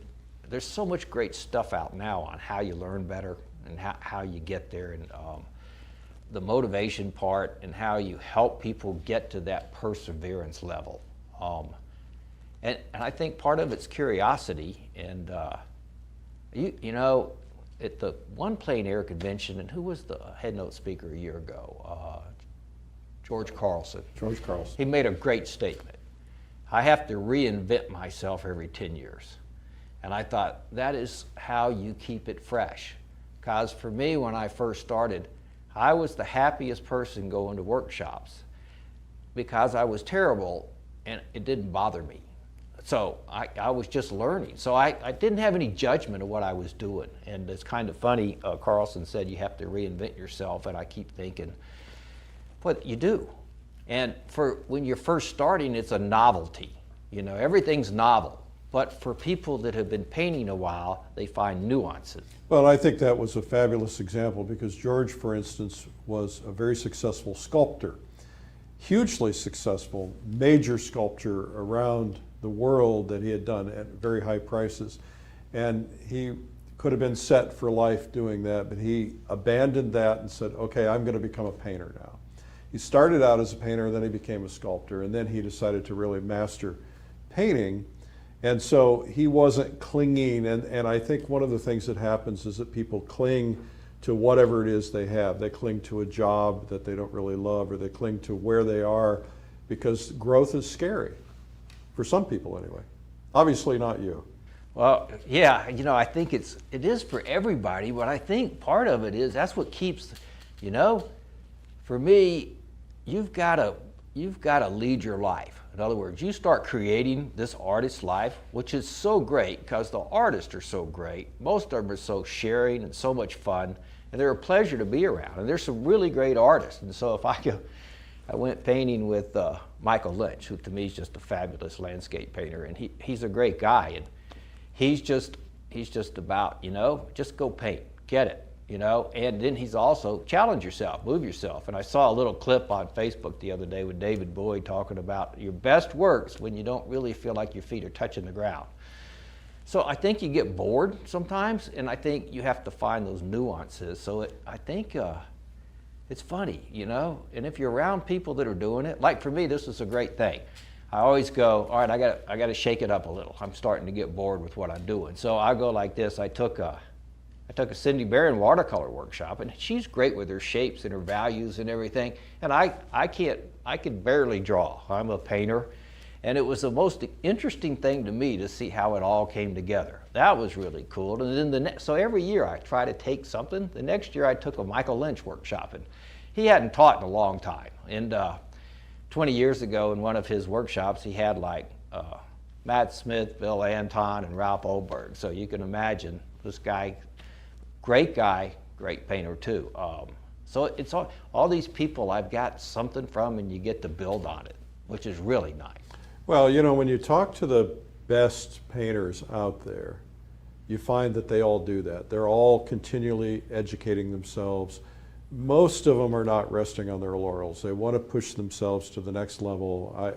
I've talked to many who will say, well, I'll take a workshop from this guy or from this lady because they are really good at one particular thing, clouds or rocks or skies or edges, and so they'll study. And so they're always pushing themselves.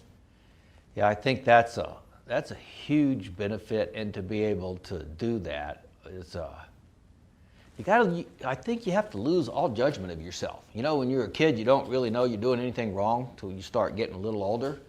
So I feel like it's like if you go in, let's say you go into a competition or something, or you do a paint out or something, if you go in there with 2 ideas in mind, contribution and growth, and you don't think about sales or anything else, or about, am I going to win an award, everything always works out for the best.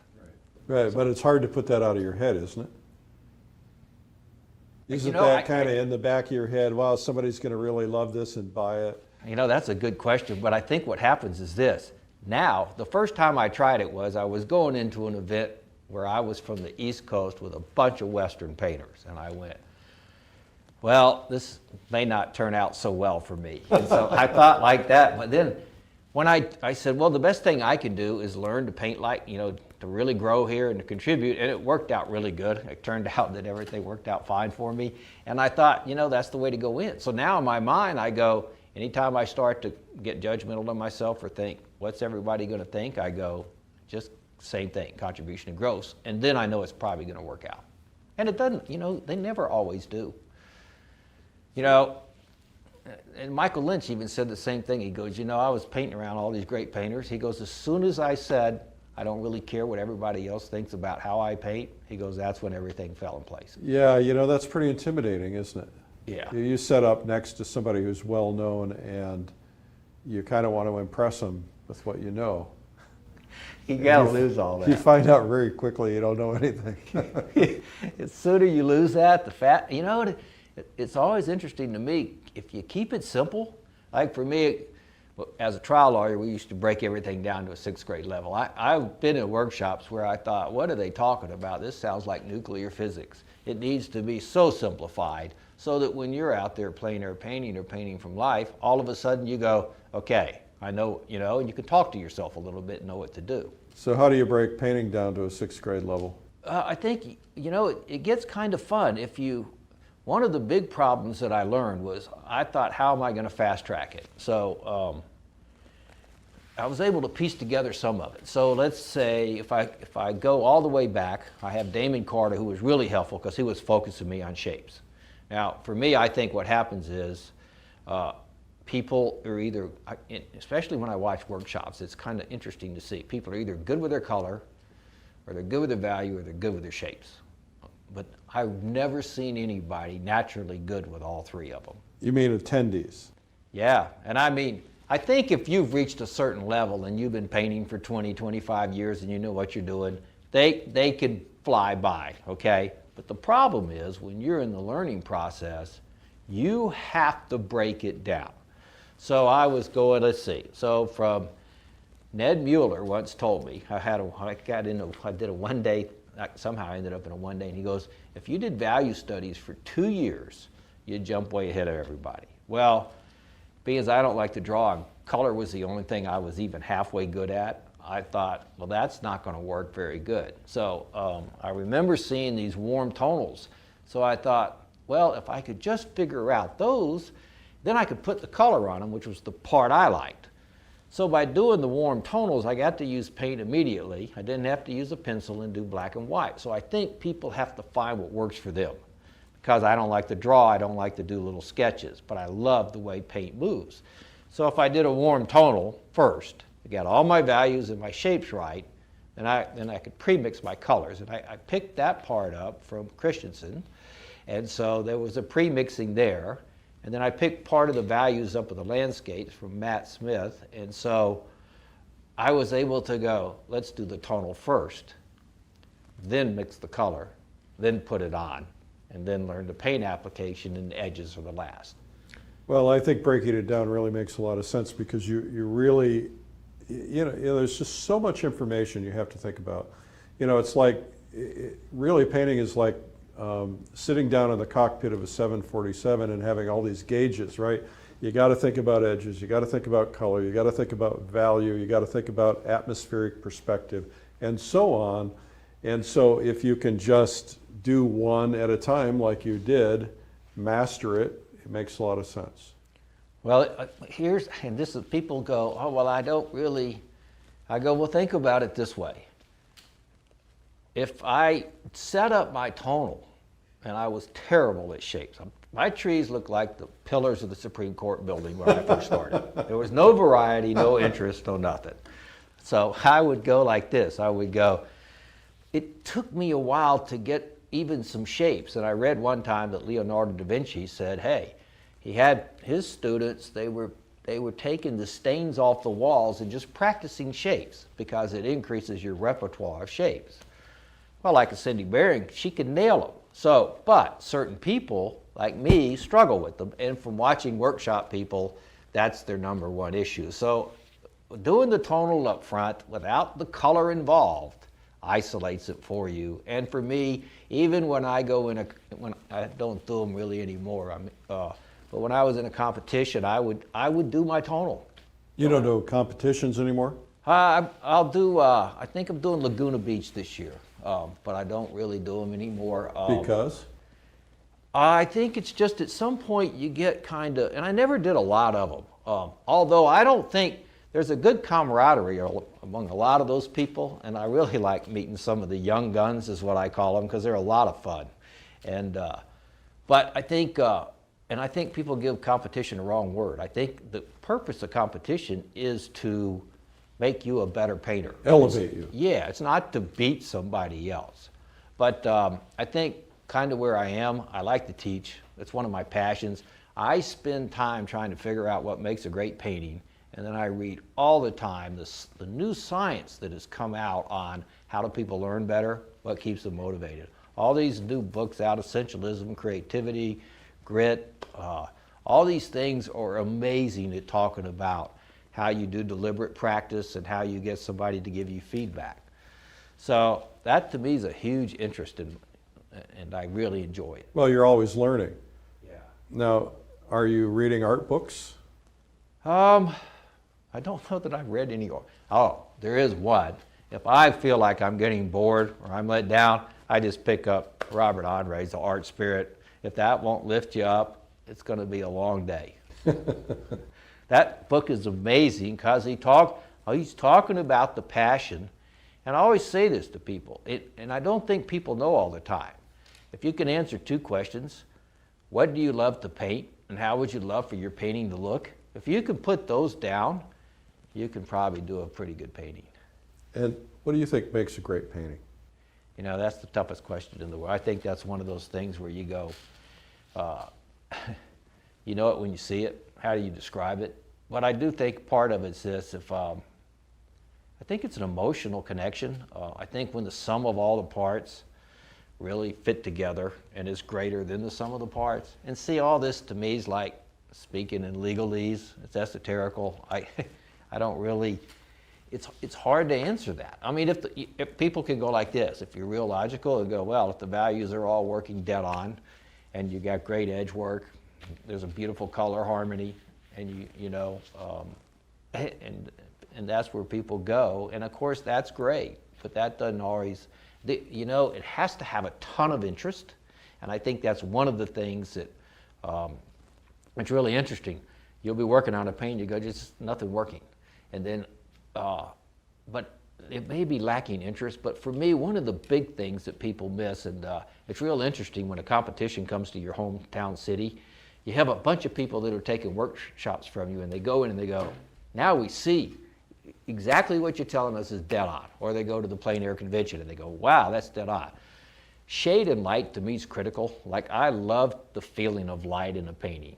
So if I can feel the warmth of the light and the cool, and then everything else is together. I was in a competition one time, and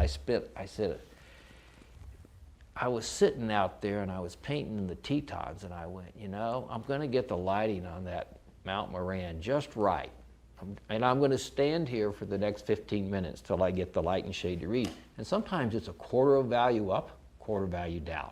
A little temperature shift, a little warmer in the light, a little cooler here. And finally I got it, and I said, that looks it feels right. Everything's right there. That was my first painting that sold out of that show. So I think, for some people that's very important. Other people tend to be more focused on just shapes. I don't know. So I don't pretend to know it all. I mean, it's so hard to figure out. Sometimes I can't figure out what's going on. So where is this all going for you? What are you going to do next? I've been thinking about that. I'm at the 10 to 12 year period. Yeah. It's time to reinvent. You're going to start knitting? I think it's, it's so interesting because I think, this is funny, It's all perseverance. So I've gone from novelty, now it's the fun part. It's nuance. How can I make this landscape work better? What could make these, just take a section of clouds. What makes them better? What makes a set of rocks? You get into that, and then I thought, I'm going to try something else too, because I believe in this tiny step working. It's the same thing for me. When I get up in the morning, the first thing I do is work out. I set up a ritual. I know that's what I've got to do, okay? Then I go through my reading, I do everything. So I don't start painting till probably 1 in the afternoon unless I'm on a trip. And then I'll only paint for 4 hours because it's so intense. And it's specifically inclined to do that. So, it's a ritual. Right. I think rituals are very important for people. You got to have a routine that you go through in the morning to kind of get to set the tone of your day, to get certain things done. Obviously, working out is terrific for you. Well, you want your energy, I think, don't you? Absolutely. But I find it interesting that you work out and then you read. You're feeding your mind. Yeah. Well, all these I like science-based things so that I'm not like floating out here. So when somebody says, if you do this, if you have deliberate practice, and that best line was, how do you coach somebody perseverance? Because if they keep doing it, they'll become good at it at some point. So what is it that you learned as a trial lawyer that applies to painting? There's more logic in painting than people realize. When setting up the shapes, setting up the values, and setting up the design is, for me, the hardest part of the painting. It's also the most logical part of the painting. And for me, I have to get through that first 15 to 20 minutes. If it's a simple design, if it's more complex, it takes longer than that. So there's more logic involved. And it also, if you keep it simplified in your mind, you're way better off. For example, if people talk about, if you read Carlson and you talk about all the general rules, like what's the darkest part of the landscape? So he'll go through the whole process. Well, if you go like this and go, the light source is the sky, and the trees, the silhouette, it's standing straight up, so it's next darkest. Then you tilt, and all of a sudden you're picking up rocks and mountains, and then all the way down to the ground plane. Stay simple in your mind, so when you're out there, you can focus on it like that. Just in case you get it. Everything has exceptions and different things when you're out there, but having the general guidelines in your head is really helpful. Part of it's just that if you want to do it, stay with it. One of the other things that you learn about it, this is, what I like about art is I'm creating that own painting. It's my creation.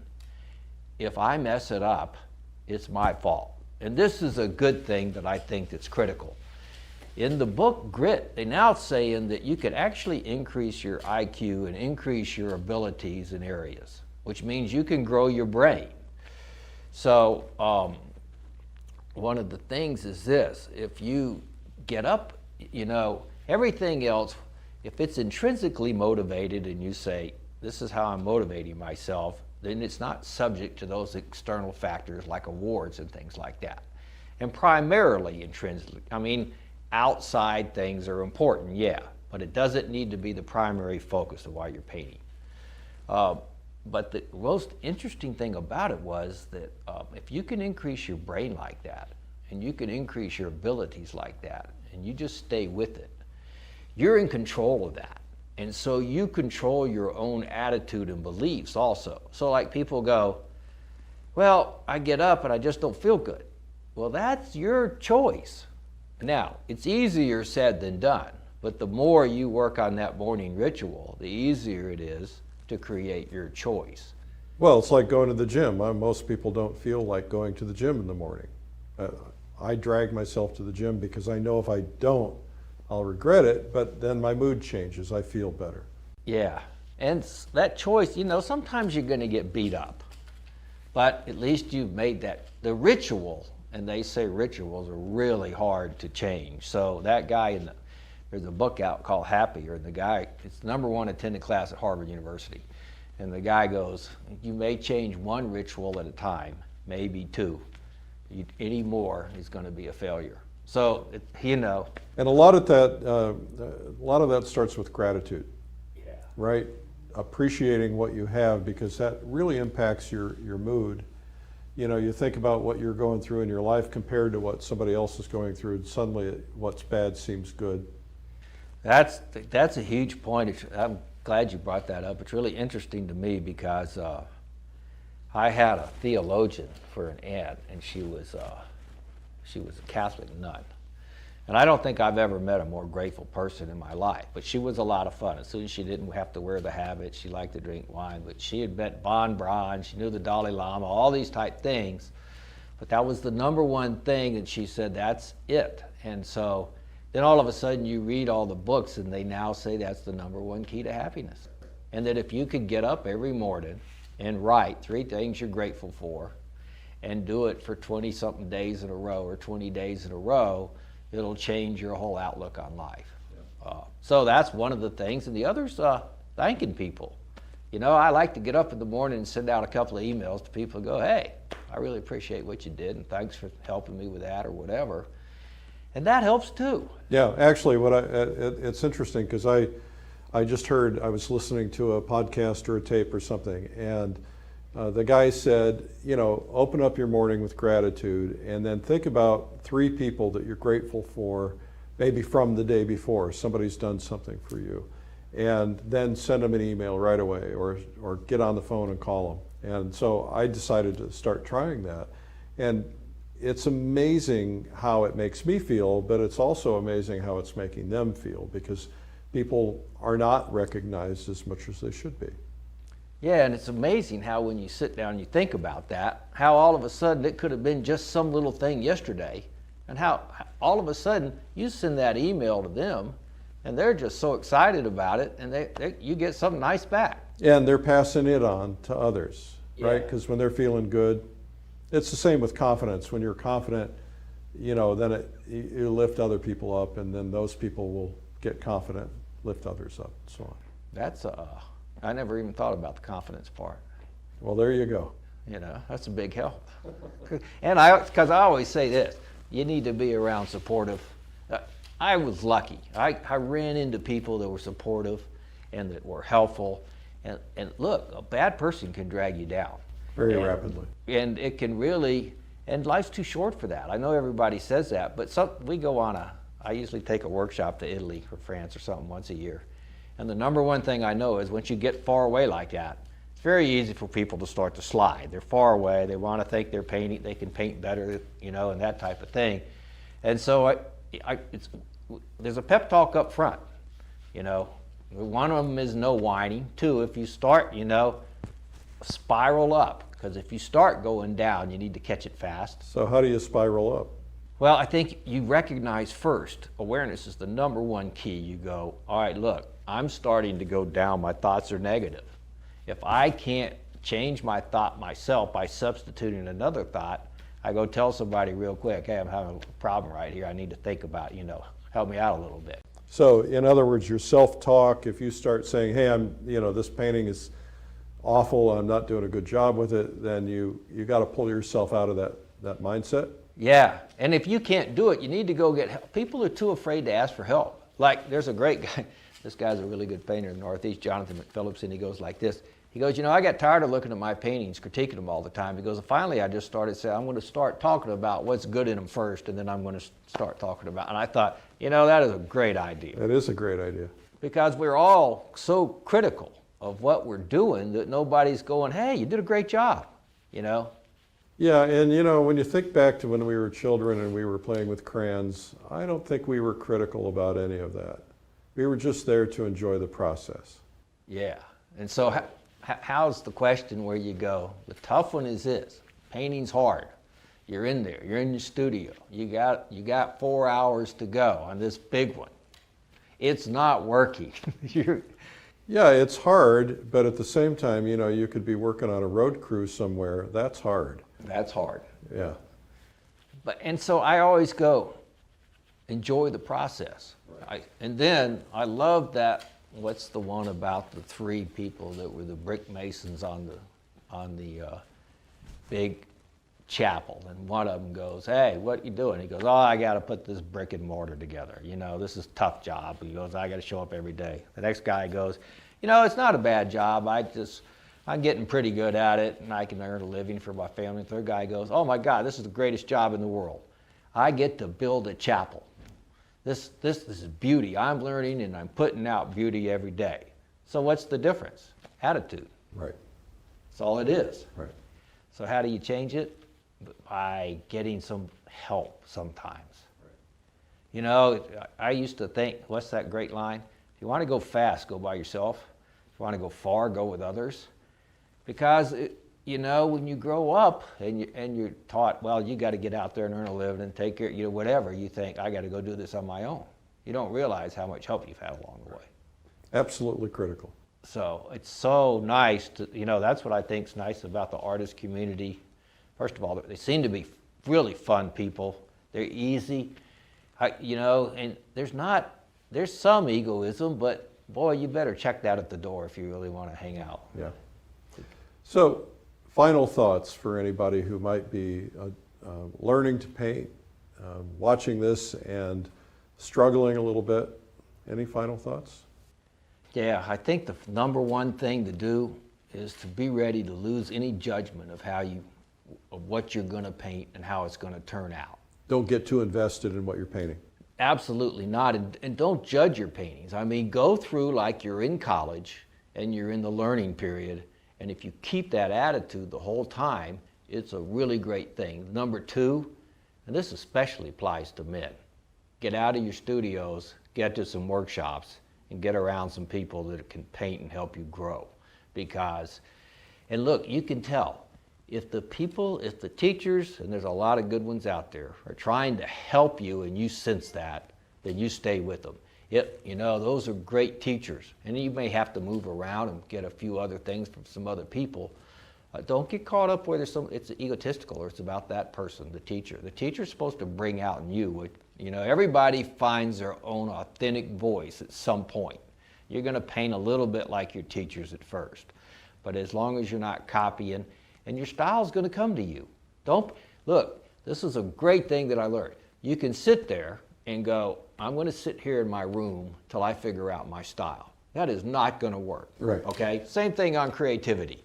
If you go, I don't know what to paint today, pick up an art book, get outside, start painting. It'll all of a sudden come to you. Be real reflective, keep up your journals, but make sure you're getting help when you're around the positive people. That makes all the difference in the world. Keep up journals. Tell me about that. Well, like for instance, I'll always write, what do I really love to paint? What would I really love, you know, like I like the fall. I love the yellow trees. I like to be in that atmosphere. So I'll keep writing, and if you're not aware and you're not being reflective at some point of what you really like and picking up those finer threads, you've got too many choices. And you know what? That's a hard thing, because all of a sudden you're sitting there going, oh my God, I like everything, okay? We all, you know, that's a very easy situation to fall into. But some things, and it was in one of the good books, it was in the Happier book, I think, the guy would do 3 circles. What do I really like? What I really, really like? And what do I really, really, really like? And you've got to get into that 3rd circle to stay motivated and to really keep going. So, you know, because at first I didn't know what I wanted to do. So I went, what was my passion? So it's funny, when I left somewhere. I was teaching a workshop or something. I sat down on an airplane next to an artist coach. And she goes, I hate that. She goes, I love the word passion, but people won't commit. You know, they come in and I go, if you don't want to commit. But I think it's an evolving process. So for me, before I knew what I wanted to do or where I want to move, I would take the questions in what color is your parachute, where people were changing careers, and figure out what did I really want to do. And then I'd just watch it and let it evolve and evolve. So now, so this is what happens. So, and then you develop that perseverance and you get a coach to stay with you. So somehow you get people to help you. So I was sitting there the other day and I went, God, I never thought I'd do this, but I'm going to go take singing lessons. And I can't sing. In second grade, I was told just to mouth the words and not sing in the choir. Ever since that time, I thought it's just over for me. Yeah, well, they shut you down. the first thing that people always go like this, don't quit your day job. Well, right. Undeterred, don't be deterred by anything. Keep going. Because the first thing that singing coach says, it's not for you to judge how you're singing.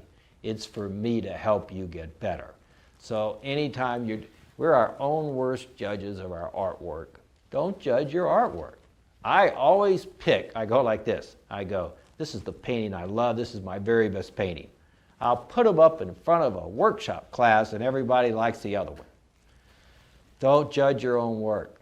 And get people to help you with it. One of the funniest things that ever happened to me was this guy, Damon Carter. I was working on a painting. He goes, that's a good mountain painting. I said, I kind of like it. He goes, that's pretty good. So he goes like this. He goes, let's clay it, and then we'll each have it before you get rid of it. I said, that's perfect.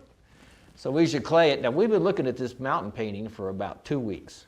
This guy is an incredible eye for shapes. We put it up there. There's a big square right in the center of the mountain after it's been gicled and everything. So what? I changed the edge of a shape, and that fixes it. Submitted it into a big national contest, and I'm in bed one morning. I get an email from an artist. Goes, oh, why aren't you here? You just won the best landscape award from Everett Raymond Kinsler. If I hadn't asked, or he hadn't seen that shape issue, it would have never even got in the contest. So get help from your friends. It's big. Yeah, masterminds, coaching from friends, mastermind groups, getting together with people and helping each other with your problems. If you're in a local community and you've got a bunch of good painters around you, get them to give you constant input and feedback. You're not going to get that feedback from your mother. They're going to tell you they love it. And you want it honest. Yeah. Much rather you find out right then before you hang it in a gallery wall or it's in a big show. Yeah. My daughter will walk into my studio and she'll say, Dad, the head's too big. That tree's wrong. No training, but she can see what I can't see. Good eyes, yeah. And see, it's always interesting to me when you're teaching a workshop and you go in an area and they go, oh, can you come back or something like that? And you go, why don't y'all form a group and critique, you can get back around at some point in time, but they can self-critique. If you can teach people to self-critique themselves, they form groups. There's a great one down in Macon, Georgia, that they do a super job. And there's one in Atlanta now. So they're all, that's an encouraging thing to get people to do. That's what the plein air convention is all about. It's about bringing community together. People, somebody told me they met several other people from their own town that they didn't know existed. They had this common interest. Now they're going painting together. I think this whole sense of community is really important for artists, especially from a growth standpoint. Yeah, I think, and that really is fun. We were at the convention, and I know we were sitting out there, and there was, I looked around at our table, there was 35 people, 35 artists, just sitting there talking about art. And I don't know, some of them I'd never met before, and it became really intriguing. I don't know, it's a great group of people, and most of them are so much fun, and most of them are so giving. Like if you can I've noticed this, when we're going around helping people, doing those, when the paint outs. Field painters. You get all these emails back from these people that go, hey, I really appreciate you stopping by and helping me do that. Oh, that's great. So it is. I think it's a great thing. So I don't, for me, there's something I'll confess. 5 hours in the studio can wear me out. So I have to figure out ways to actually make it exciting for me. Right. And so I take a lot of breaks, and I've learned that it's the nuances that I've got to pursue. And if you think about it like this isn't for just one painting. If I can learn to shift the nuance here, it applies to every other painting from that point forward. So it has a big effect, and I think if you think about things like that, and see, I'm not a big buyer into the 10,000 hour thing. For me, 10,000 bad hours is not getting you anywhere. And that's the Seahawks thing now. That coach is going, you have your interest up, But they practice deliberately. Right. I'm going to work on this. So if you go in and it's something you go, I want to really work on light and shade. Bingo. Stay with that for the whole day. Right. So make it fun or you'll quit.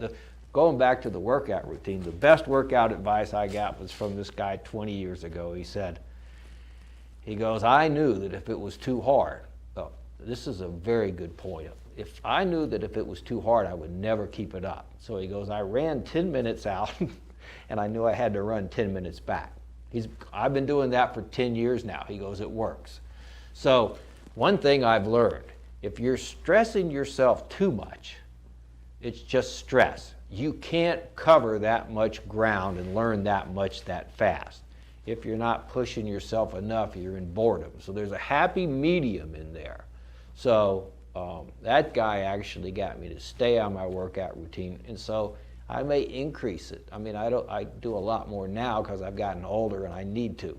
But I did this one time. I said, I'm going to really work on my stomach and get that in. I started doing all those things. I did them for 3 days in a row and I quit. And I said, see, that's not the way it goes. Right. You can't kill yourself. Right. So if you're painting, recognize that it's those little steps that are going to get you there, and don't try to, if you don't turn that big ship right away. Well, thank you for this. A lot of really great insights today. Well, I appreciate it. It's great to be here, and it was very easy. You made it easy. Well, that's what I do.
Well, that's Bill Davidson, How to Paint Glowing Landscapes. You can learn more about it at lilyartvideo.com. Remember, this is a time to learn and to grow. Take advantage of this time. I'm Eric Rhodes. Thanks for watching. What is it about some paintings and some painters that seem to capture the spirit of a scene, so you can feel the essence of the landscape and feel the glow of the light? How great would it be to put your brush to the canvas and create a stunning landscape painting featuring a truly magical sunset where the light glows? Great painters understand that painting isn't just a rendering or a recreation of a photograph. A great painting exudes emotion and feeling. Creating paintings like this is a skill that award-winning artist Bill Davidson not only possesses, he can teach others to create this feeling in their own paintings. His proven approach to painting is all about creating harmony within the composition to make light glow. Now, Bill will show you his techniques and how you can produce your own stunning landscape paintings. You'll discover how to make light appear to glow, what you need to know to create harmony, great ways to draw the eye and create a focal point, the number one thing you need to know to create truly wonderful paintings, plus a whole lot more. As well as being a fantastic painter, Bill is also an incredible teacher of painting. He's taught more than 100 workshops, and now, in this exclusive video release, you get the benefit from all his teaching experience. How to Paint Glowing Landscapes with Bill Davidson is available now on DVD and streaming video.